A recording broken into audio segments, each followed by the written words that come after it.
It is I, Tantus Naravan Dracovin, Lord and Emperor of the Dracovin Empire, and welcome. It is time to continue my expose on the history of Magic the Gathering, where I go set by set, product release by product release, talking about the history of Magic the Gathering as the materials they've put out for you to check out. Let's continue with the third set in the Mirrodin block, Fifth Dawn. Now, Fifth Dawn was released on June 4th of 2004 and had 165 cards. Now, it had the major key themes of beacons, cogs, and prismatic, and it introduced the keywords of sunburst and scry. Now, its symbol was that of the Helm of Kaldra, the final one in the Kaldra sort of mega cycle of artifacts. Now, once again, it continued the powerful artifact theme from the previous two blocks, and in fact, the vast majority of cards, 65 of them, were artifacts. 65 out of all of them, out of 165. That's a lot. Now, of course, it also did introduce a prismatic element, a 5-color element to this block, to this set. And another thing that it did that was interesting, it darkened the artifacts. Up until now, I've talked about it in previous videos, that once 8th edition rolled around, artifacts and white cards looked alike. Now, artifacts and white cards look differently. They darken the artifacts so you can tell them apart, actually. Now, it was of course released in 15-card booster packs, 4 pre-constructed decks, and a fat pack. Its pre-release was on May 22nd, and the previous card was a Helm of Kaldra foil with alternate art. So it continued the Kaldra foil alternate art versions for the entire block, in fact. Now, it was also accompanied by a novel of the same name, actually, rather than a novel of a different name. Now, it did have a token as part, 2 tokens as part of the player's rewards, including a 1/1 mirror token. Now, the storyline had Galissa and her company, her friends, confronting Memnarch deep within Mirrodin's core. They attempted to summon Kaldra, a powerful avatar using the 3 artifacts of Kaldra. Unfortunately, this was a trap for them, a trick. Memnarch gained control of Kaldra and turned it against their company, Galissa and friends. They ran. They escaped from the core, with the avatar of Kaldra destroying everything in its wake. They managed to finally get to the Tangle, where this avatar was about to strike down Galissa, but she summoned something from deep within her. And doing so, this burst of green mana occurred, that she poured out of Mirrodin's core, that she drew it out from the core of Mirrodin. This towering inferno of green mana. Not really hot, so towering burst of green mana is probably more accurate. It wiped out the avatar of Kaldra, destroying it. But in the same process, it created a 5th sun of Mirrodin, a green sun. Now the Fifth Dawn was complete. Now the set had a very machine feel, because it had a number of types of machines that they would talk about. Cogs, batteries, engines, spouts, stations. These were all types of artifacts that were included in here.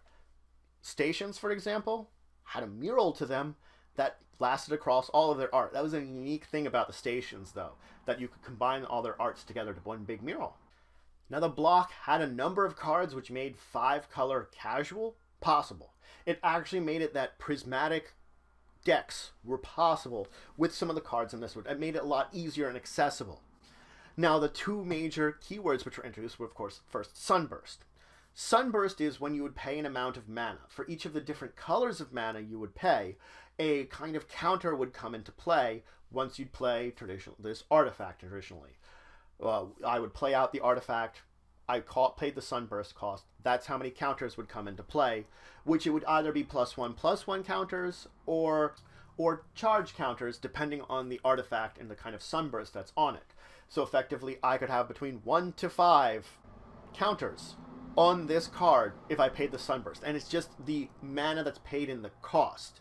So that's why it's an artifact. So if it has a converted mana cost of 3, I really can only get 3 counters on it with Sunburst. Converted mana cost of 5 or higher, no, I can get up to 5 counters on this because of the 5 colors of mana. Now, important note about anything with Sunburst, it depicted the 5 suns on it. Any of the pictures with Sunburst depicted the 5 suns. Little interesting tidbit there. Now, the other keyword that was introduced was scry. Now, at this point in time, it was only Scry 2. When they talked about Scry, it was always 2. I'll explain what that means in a second, but let's talk about what Scry is. Scry is, you look at, in this case, 2 cards from the top of your library, and then you can choose those cards, whether you're going to put them on the top or bottom of your library. Once you return them in any order. So I could look at my 2 cards, I could say, both of them go back to the top in any order, both of them go to the bottom in any order, or I can split them apart. My choice.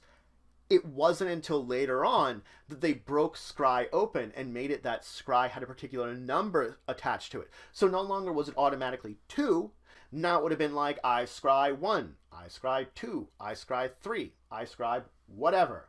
They opened it up that you could have different numbers of scrying later on in later sets. But at this point in time, when they mentioned Scry, it was always 2. Now there was a number of cycles here. 3 cycles, in fact, that were in this. The first was a cycle of beacons. Beacons were spells that would have an effect, and afterwards you would take the spell and shuffle it back into your library. So effectively, I would cast a beacon, get its effect, shuffle the card back in. Pretty good. There was also a cycle of bringers. Bringers were large creatures that cost you 7 colorless and 2 of whatever mana the bringer is, or you could pay prism, rainbow, all 5 colors, to also play out a bringer.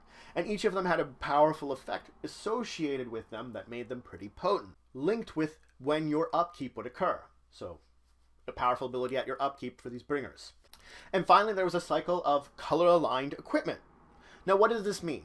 Well, effectively, each of these equipment that were common, once you played, they had their normal effects, they had an equip cost, but they also had a mana cost on them.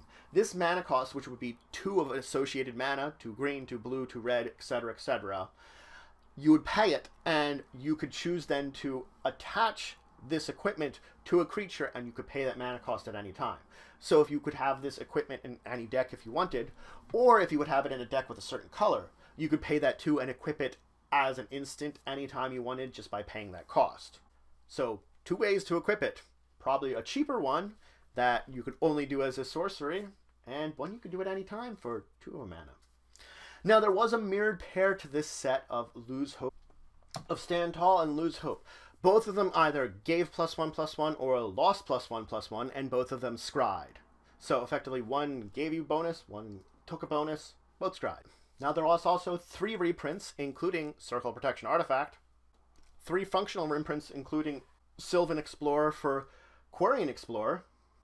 Now the pre-constructed decks were a blue-white one called Nuts and Bolts, a blue-black one called Special Forces, a green-red one called Stampede, and a 5-color rainbow/prismatic one called Sunburst. Now let's talk about some of the cards from the set. First off is Crucible of Worlds. Crucible of Worlds says that you may play land cards from your graveyard as if though they were in your hand. So now if something should drive lands into your graveyard, guess what? You can bring them back out as if they were in your hand. Or if you put them in there for whatever reason, you get them back. There was also Engineered Explosives. It was a Sunburst. It also cost X to put out. You could tap it, sacrifice it to destroy each non-land permanent with a converted mana cost equal to the number of charge counters on Engineered Explosives. And of course, the number of charge counters it comes to play with is equal to that Sunburst that you're playing. So you put a bunch of charge counters on it, you blow stuff up. You could, of course, find other ways to put charge counters on it, blow stuff up even more. Up to you on that one. Serum Visions. For 1 blue, you draw a card. Scry 2. So effectively, you're skipping out and just replacing Serum Visions, and you also scry 2. It's very good. Really good one. I would recommend it. Vidalcan Shackles. You may choose not to untap Vidalcan Shackles during your untap step, but for 2 untapping it, you gain control of target creature with power less than or equal to the number of islands you have in play, and you can control that creature as long as Vidalcan Shackles remains tapped. If you're playing a blue deck, an artifact that helps you steal stuff, because you're going to have a lot of islands. Yours. Acquire. You search target opponent's library for an artifact card, reveal it, put it into play under your control. That opponent shuffles their library. You steal something from someone. An Auroch Champion. 1/1 protection from red or black that whenever a creature comes into play, you gain 1 life. So it's one of the life-gaining creatures that come into play. And guess what? This one's protected from most of the stuff that's going to kill it. There's Beacon of Creation. It's the green beacon. When it comes to play, you gain a number of 1/1 green insect creature tokens equal to the number of forests you control. You shuffle it back into your library. Great for a green deck that you want tokens in. Beacon of Immortality. Target player doubles their life. Shuffle it into your library. Beacon of Immortality is really good too. I like it a lot for a life gain deck. Beacon of Unrest. You put an artifact or creature from a graveyard into play under your control. You shuffle Beacon of Unrest into your library. So you put something, usually a creature, maybe an artifact, from any graveyard into play under your control. Very much so ultimate graveyard resurrection there. Bringer of Black Dawn. One of the bringers I particularly wanted to mention. Of course, it was a 5/5 trample that for its normal mana cost you could put it out, or for Prism, i.e. Rainbow, you could pay all 5 colors and put it out also. Now, its special ability is that during your upkeep, you would lose 2 life, but you would search your library for a card and then put it on top of your library. Of course, after you shuffle your library. But this is a way that if you had maybe ways that you can gain a little life, you could search for every card you wanted to draw at the beginning of your turn. Ever. Door to Nothingness. It comes into play tapped for 2 of each color mana. For 10 mana, you can tap, sacrifice Door to Nothingness, target player loses the game. 10 mana and you can have someone just out of the game. Energy Chamber. At the beginning of your upkeep, you may choose to put a +1/+1 counter on target creature artifact creature, or a charge counter on target non-creature artifact. Your choice in this case. But that's what Energy Chamber does. Aeon Hub. Players skip their upkeep steps. So if you don't want anybody to have an upkeep and you have no upkeep effects, Aeon Hub. Screw everyone else over.